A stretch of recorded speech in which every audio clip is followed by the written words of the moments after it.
Pakuluin ko lang po itong munggo ha. At ipalaman natin sa ensaymada. Papakita ko po sa inyo kung paano po ako gumawa ng palaman ng munggo. Ito na po, hugasan ko na po ito. At pakuluin ulit. Ito na po, natanggalan ko na po siya ng konting balat lang. Ayan na po siya. Tapos lagyan ko po siya ng 1 cup na ito po, milk. Gatas po na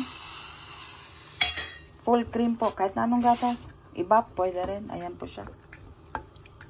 Lagyan ko na ng asukal. Tilagay ko na po itong kalahating asukal. Ayan. Ayan na siya. Hintayin po natin maluto po ito.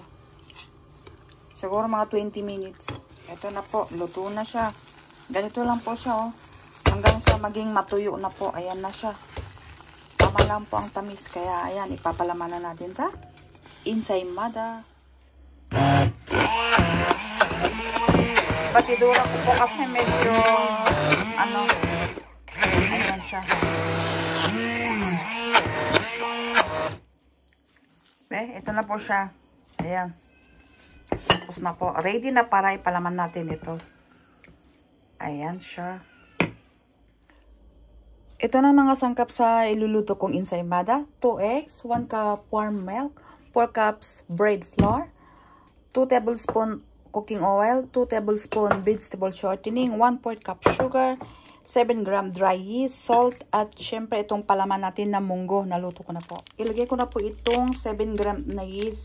Lahat na po ha. Ayan. Paalsahin lang po natin ng walsa na po itong natin ha. Yes natin. Ilagay na po natin yan lahat. Tsaka itong 2 itlog. Yung oil natin. Yan. At saka itong 4 cups na bread flour. 4 cups lang yan. Lagay na natin po lahat. Tsaka itong asukal, sugar, tsaka asin. Yan.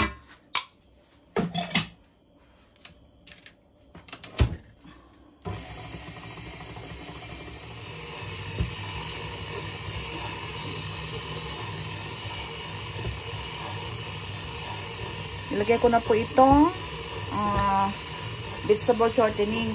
Kung wala po kayong vegetable shortening, butter po, pwede. Soft butter nilagay nyo. Lagyan na natin lahat. Ayan po siya. Ito na po, 5 minutes na. Tanggalin na po natin.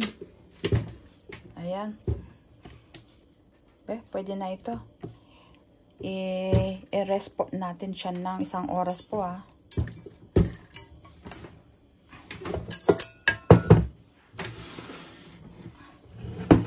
Ko po siya dito sa may bowl ko po na may aceite, mantika pala, oil.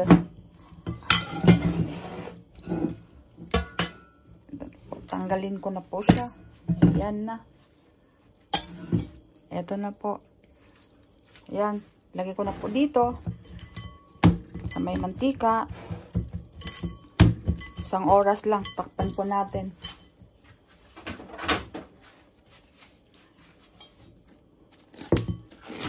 Po natin ng cling wrap or tela. Ayan po siya. 1 oras. Ayan po. May 1 oras na. Buksan na po natin. A ver. Oh. Eto na po siya. Umalsa na. A ver. Uy, eto ang dough ngayon. Ayan na po. Masahin na natin. Ayan. Ayan. Ganito po ang dough niya. Uy, eto na po. Ayan, pwede na ito. Kasi lambot-lambot na, oh.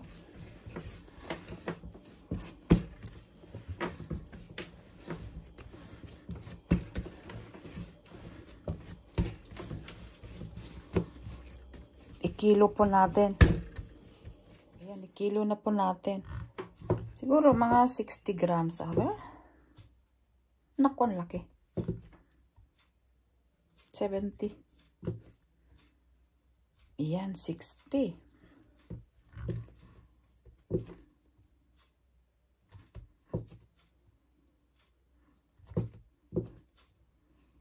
Ayan, 60 lang po kada grams po natin. Ayan. Ayan, tapos na po. 2, 4, 6, 8, 10, 12, 14, this 17 po lahat.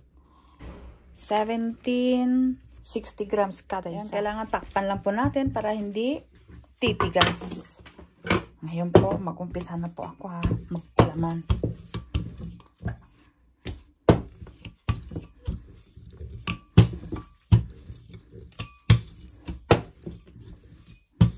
Ganito po siya talaga siya. Tapos ito yung ano natin. Ayan.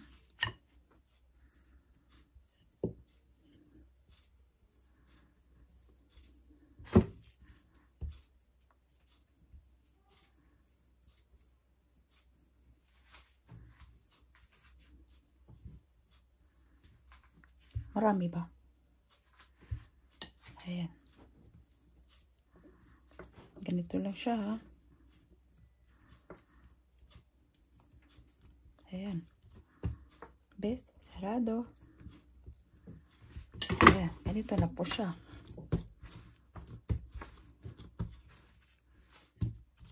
Ayan, i-roll na po natin. Ganito. Ayan lang siya. Lagyan ko po siya sa bandiha. Aha, dito po. Ganyan na po siya. Ito na po siya. Paalsahin ko po ito ng 30 minutes lang po ha. 30 minutes ang ano natin. Bago natin i-oven. Ayan na po. Ilagyan ko na po sa oven. Kasi mayroon na po siyang 30 minutes. Ayan. Oven natin. 20 minutes lang po ito ha. Ayan po. Luto na. Meron na siyang 20 minutes. 20 minutes. 160. Up and down lang po talaga. Oven ko. Ito na po siya. Be? Ready po. Ayan, palamigin ko lang po ito ha. Ayan siya oh. Uy, nako. Ayan. Palamigin lang natin. Ito po, malamig na talaga siya. Uy, ang lambot. Ngayon, lagyan natin ng, syempre, ensaymada. Kaya, star margarine.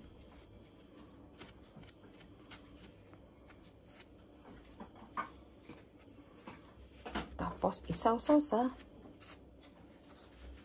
asukal.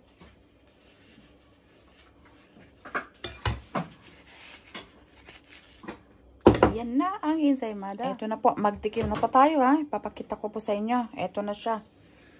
Ang ensaymada munggo piling. Wow, ito na. Buksan na po natin ha. Ito na po siya. Ito na po. Ayan. Ito na po ngayon ang ensaymada natin. Ayan. Sarap. Ang sarap po. Maraming salamat po sa panonood niyo po sa video ko ngayon na ensaymada na may munggo piling. Maraming salamat po. God bless po sa ating lahat. Enjoy cooking lang po tayo. Bye!